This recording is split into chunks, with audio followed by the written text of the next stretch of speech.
welcome to Aaron Plays. In this episode we'll be doing the Coalition's turn 10 of the Battle of Hanau by Legion Wargames. As a battle, it's pretty much over. We're now into the stages of holding on for victory conditions as printed, and also playing the game to its final conclusion, because in most games that I've played and a lot of war gamers play, we never do get to the final ends of these games. Someone normally concedes by now, and you never get to see the final rout or the breaking of an army. It normally goes to like the first good solid punch, and it's like a technical knockout at that point. The victory conditions in this have changed, or I wouldn't say changed, been clarified, as I mentioned in my last video, which has put a little bit more pressure on the French, especially in the area down here, where I need to clear this road of the detritus that is remaining of the Austrian and Bavarian army, and I haven't really got that much to do it with. On the other flank is a similar situation where I am trying to clear these guys off the road, or off the map ideally, because every point that, or every 2 points it gets off, earns me a victory point at the end of the scoring. And that was what I was mainly focusing on. However, there are quite a lot of points in and around this town and clearing the road. And now an apology. I've been playing, or in fact me and my opponent have been playing the command rules slightly wrong. We were playing what's called the level 2 command, and it's only as I've been actually reading the level 3 command that I actually completed some of the sentences of the level 2 command. What we've been doing, and I'll go through it now, is taking the army commanders and then counting 10 hexes to their subordinates, and if there would beyond any subordinates beyond 10 hexes is out of command and they can't move, and then the units of those subordinates can move if they are within 6 hexes of their commander, and then we're allowing them to do whatever they wanted to within that 6 hexes. That is not correct. Okay? The correct is, yes, you've got the army commanders can give order, any of the subordinates within 10 hexes of the army commander are in command. The subordinates, if they're outside that distance, can roll on their initiative. If they pass their initiative roll, they can move and act at half movement rate. If they fail, they can't move at all. Also, their units must remain, if they're out of command, must remain within the 6 hex limit. You can't move beyond, the units can't move beyond that. They can't charge beyond that. They can't do anything beyond that if they remain out of command. If they're working on their own initiative, they can. So it's a subtle difference, and I'll be applying that from now on. It's hindered both myself and Mark the way we've been doing it. I've had Napoleon on the extreme for me left for the way the map's set up right, and not being able to advance me 2 commanders, or now 3 commanders, over here, which has restricted the pursuit around here. But it's also hurt Mark and the coalition, in that Werder's been trying to sit in the middle of the map, or here, trying to keep both wings out in command, and not being able to react maybe as effectively as he could. though, to be fair, he's been more on the defensive, so he hasn't needed to go beyond the 6 hexes of where the commanders are. But starting from this turn to the end, I'll be using the rules as written. The reason why this came out, as I say, I'm looking at the next level of command, which is level 3, which uses tactical orders, and I then had to read the whole section instead of I missed the last section of the level 2, or misinterpreted it. So, and again, I think a lot of gamers do that. They read a rule once, think they understand it perfectly, and never double check. It's only as reading the rules again because I have to, because of the level 3, that was highlighted. So I do apologise, but we'll move on from there. The reason behind looking at the level 3 orders is after we finish this, and maybe sometime in the near future, myself and Mark White will do a similar battle of Auerstadt using the opposed system we've come up with in this one, as in using the actual pieces rather than using vassal, because as yet there is no vassal module for the 3 battles in Germany, or for this, so which is a shame. And where are the leaders' initiative values, I hear you cry? Well, if we take tell you what, let's take an Austrian leader. Okay, Mr. Spallini here. That's the front of the counter. So there are 3 values on there, which is movement, morale, combat, which is color coded to what's written on the units. So that's what they use in melee. That's what they use for morale bonus, and that's their movement. On the reverse side, there are 2 numbers. First one is their initiative, and the second one is their obedience.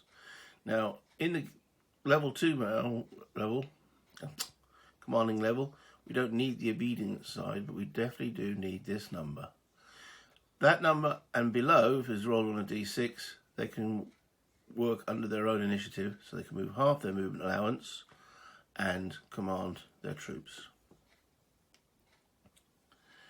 So yes, missed that one completely. I thought those numbers came in on the level 3 command. As per always, I've received fairly detailed instructions from Mark regarding what he wants the coalition to do here. So starting at the front of the sequence of play, we have the army morale level phase. The French have currently got 27 step losses and 5 disordered units, making their morale level 32, which has risen significantly from the previous turn. And the coalition are on 89 losses and 13 disordered units, taking them to 102. So they will be suffering demoralisation, which is at -1 on all morale checks for this game turn. Now the command phase. So at the present moment, we've got General Beckers and Hanau on the extreme Allied right. They are out of command.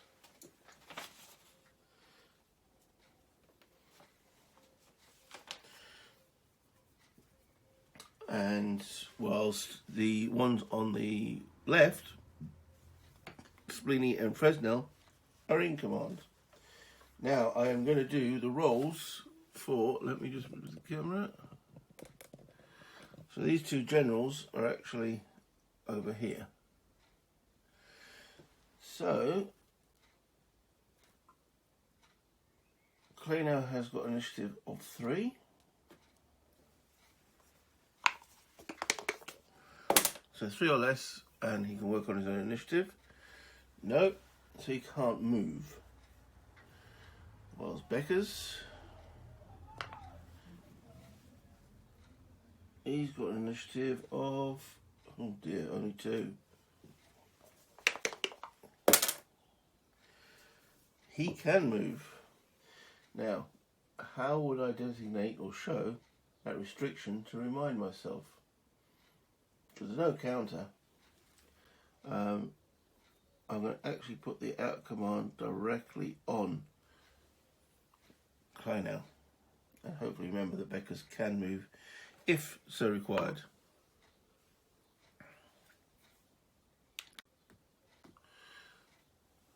So, on to the actual individual units. Most of the individual units are within the command range of their commanders. As I go through, I'll be checking each unit, but I think in most cases they are, with the restriction that they can't move. Clonau's units cannot now move outside his command range. Okay, next up is cavalry charge phase. Now, the coalition did consider doing some charges here. I assume at the guns, that's what is written, but it probably would be suicide, and he's decided against it. He's using the cavalry as a rear guard for these guys here, which I can fully understand. As we know from history, charging straight at guns is not too healthy for the cavalry if they're brave enough to get there, but these guys are already demoralised. And yeah, I mean, the cavalry, if they did go in, they'd move there fine, but as soon as they move from this hex to this hex, they'll be taking battery fire from both batteries, and then they'll still have to take the fire from the defensive fire phase, so it could be ugly. So he decided against that. On to the movement phase.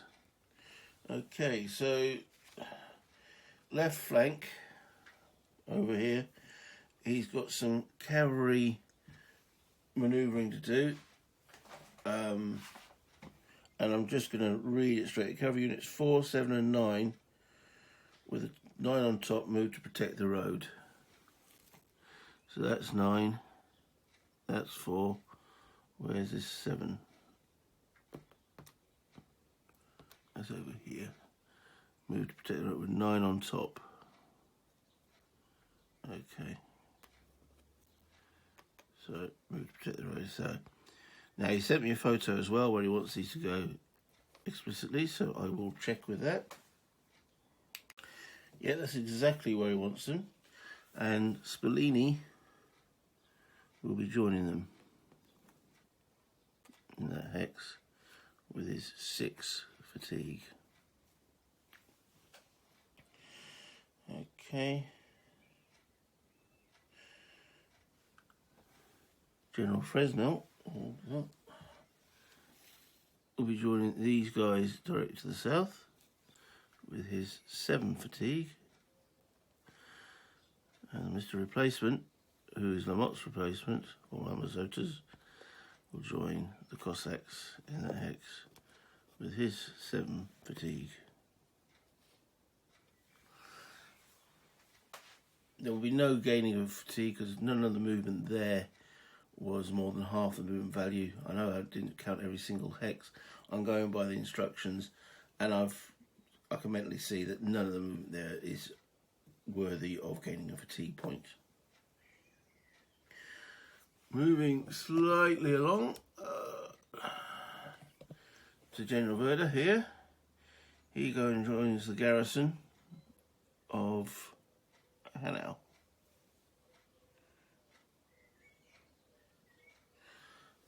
Okay. The battery here falls back 1, 4, leaving the garrison in the city over there. Right, over the camera to here. Have a closer view of the situation here. There we go. So we have the frontline units here and here. This commander Hanau is not allowed to move. So the infantry squares adopt line. Okay. The infantry squares adopt line. So there is no opportunity fire on changes of formation.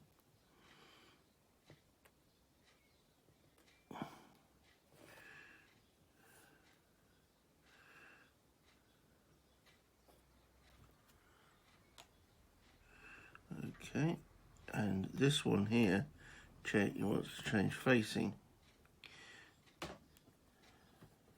Again, moving within the hex does not give me an opportunity fire shots.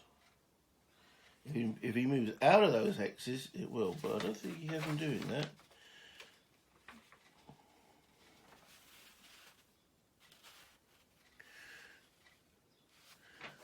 Okay, he's got some Jaegers in here. Unit 28. And he says they push out light companies to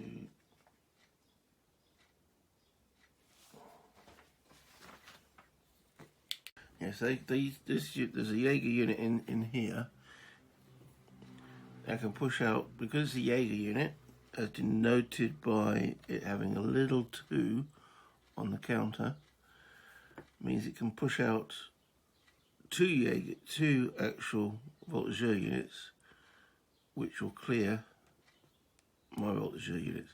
So no voltigeurs are placed on the map; it just clears them out.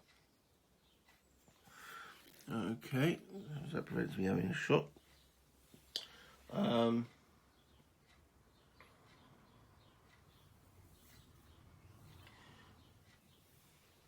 32 with the artillery.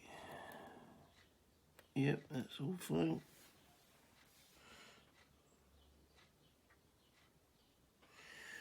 The disordered unit here falls back a little bit to here. You can only move towards its line of communications, which is back off the map over here.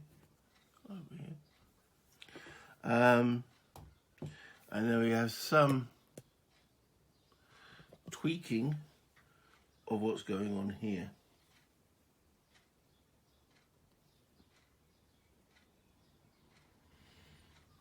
Okay,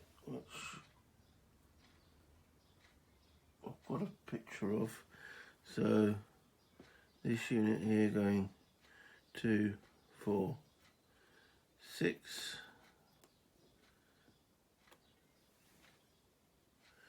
That unit stays there. Oh, this unit actually comes all the way back. 1, 2, 3, 4, 5, 6. And this one joins it here. Oops.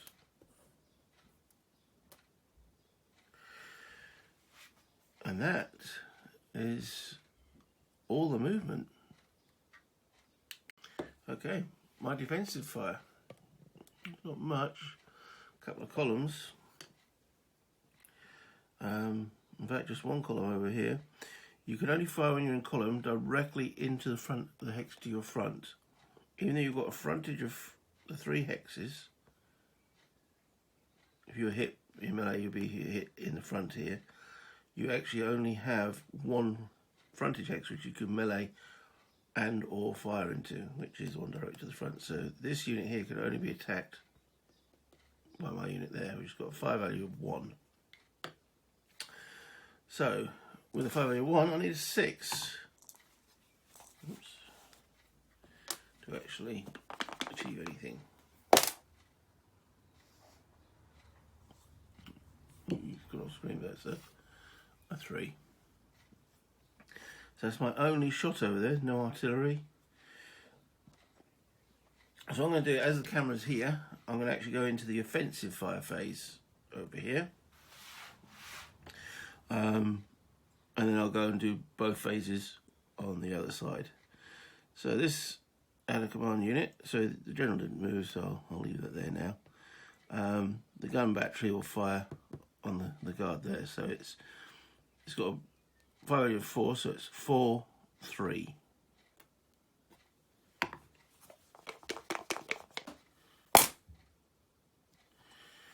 Three with a 3.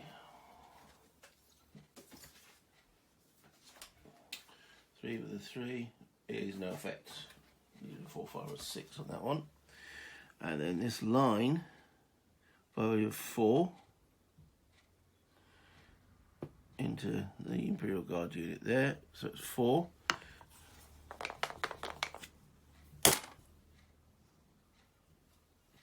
Rolls a 5, that's a hit. There's only one hit though, let's double check. Value 4 with a 5 is 1 hit. And that's on my unit number 4. Some more guardsmen taken down.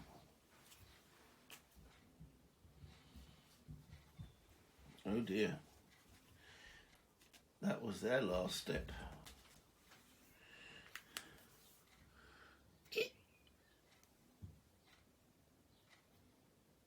That's not good. Not good at all. Okay, so I can't be rallying any of those boys. So that is defensive and offensive fire over here. I will now shift the camera to the other side of the board. Okay, defensive fire in the town here. Last time I did actually a mistake on this shot. The column's fire value is 1, but when you're firing into a town, into Hanau, it goes down by 1 to 0, and then fire values do remain at 0. So when I had the Austrians give defensive fire on Victor last time, they did a casualty which they shouldn't have done. But hey ho, mistakes are made. But Voltigeurs, their fire value is not detracted. So if he rolls a 6, he will cause a hit on that Austrian unit in the city. A 2. No. Okay, carrying on along the front, we then come to my 2 deployed batteries here.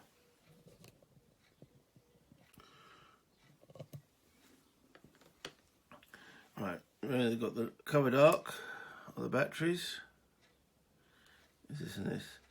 Now, I'm tempted to actually fire both at the disordered units, because if I can hit them, score a hit, and the disorder, again, they're already disordered, they will rout, and they will rout off board, taking the Cossacks with them, or potentially taking the Cossacks with them. Actually, there's no potentially, they will take the Cossacks with them. A routed stack going through another stack will cause that other stack to rout. Disordered going through disorder doesn't. Unless it exceeds stacking limits, then you check. So, and then concentrate on these guys on my next turn.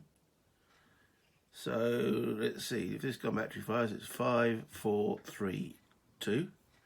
And this one, 6, 5, 4, 3. So combined, it will be a fire value of 5 into Fresnel's hex there. Mean? Absolutely. 5 with a 5. No, is that 2 hits? No, still just 1. You need a 6 or a 2. Okay, so 1 hit, which goes on the top unit, which is unit number 40, 40.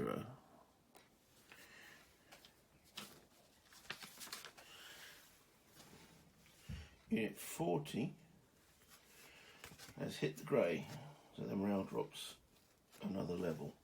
If you've been watching the videos, you'll know what I mean by that, but I'll show it again already.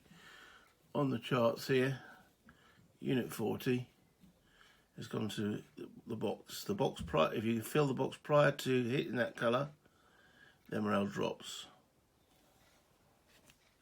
1 level.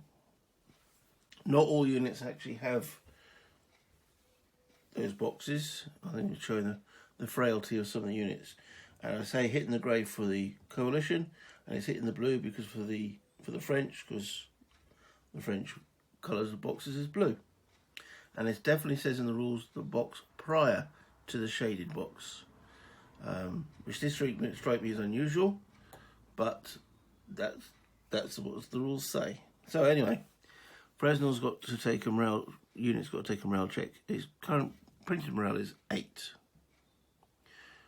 Fresnel boosts them to 9. Now the negatives. They are disorganised, so it takes them down to 7. They are demoralised, the army's demoralised, takes them down to 6. They are fatigued, takes them down to 5. And yes, hitting the grade takes them down to 4. So 4 or less on 2 dice to pass this test.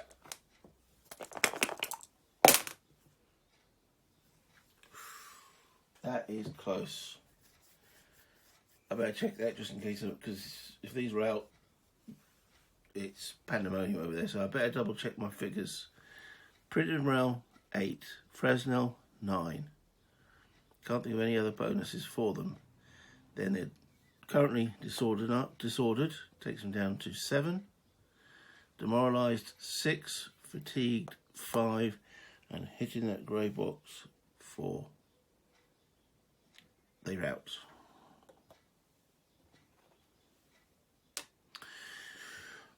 Okay, so when they're out, they have to go here and off board. And as soon as they enter this hex, that causes them to rout as well. So they're all gone.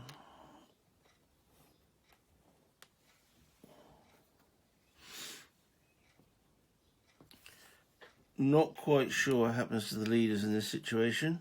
I will have to check.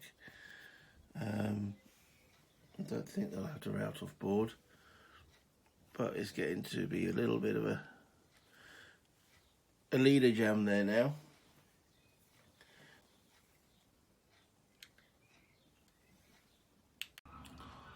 Okay, well that relieves that situation quite considerably. There are now just 3 formed units defending the Frankfurt Road. My artillery is doing the job. What I need to do now is obviously finish them off.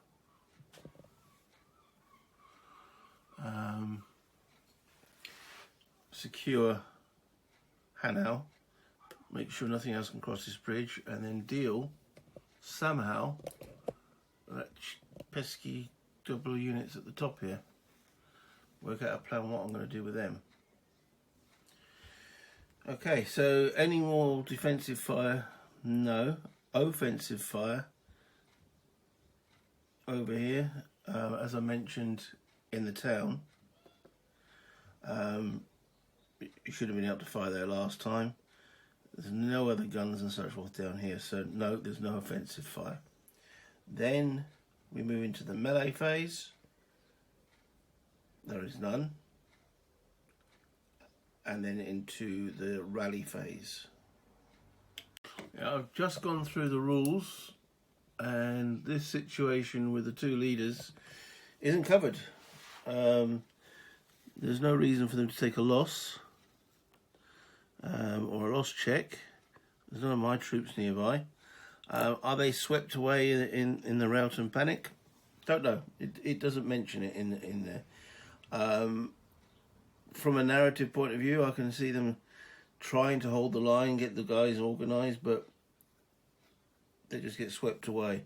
However, I'll leave them there for the time being. I'll speak to Mark and see what he reckons. From a narrative point of view, they probably would just be, swept away with the rest of the remnants of those proud cavalry regiments that have been taken off. Anyway, rally phase. So let's have a look. Okay, so we have some attempts here by coalition units to rally. So this unit 27 has got an 8 on it. This is now turn 10, so they can attempt to rally. It's not likely though, because the printed morale is 6. They haven't actually taken any losses. So printed morale 6, disorganised 4, demoralised 3, and they are fatigued as well. But all the coalition units are fatigued. So 2. It needs the Snake Eyes to rally. If he fails, he'll be moving into this town. We'll go back to line of communications. Okay.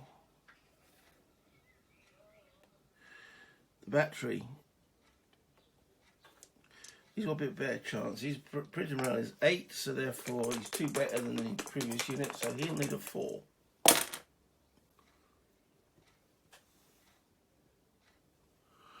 No.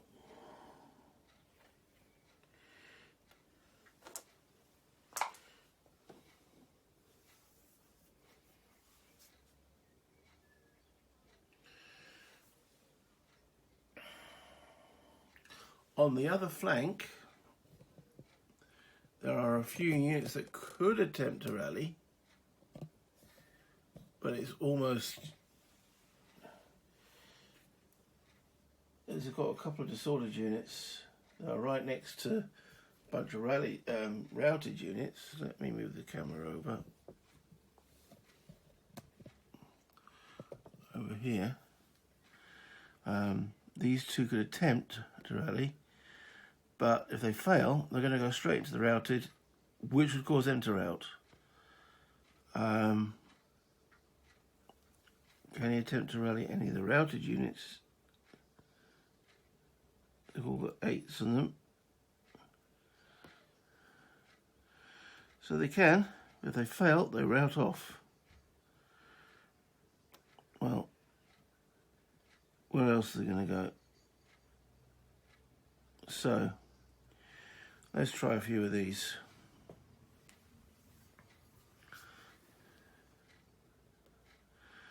Okay, printed morale of 8. Routed, they lose 5.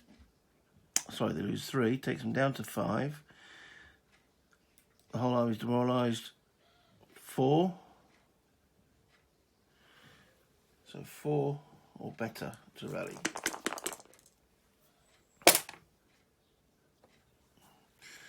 No, there you go.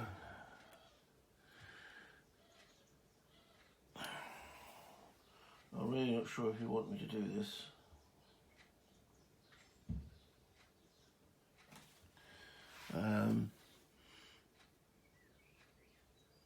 Would I do this? Would I try to rally these routed guys? The likelihood is for... Because once they're routed off the board, they do count as totally eliminated, and I will get the victory points for them.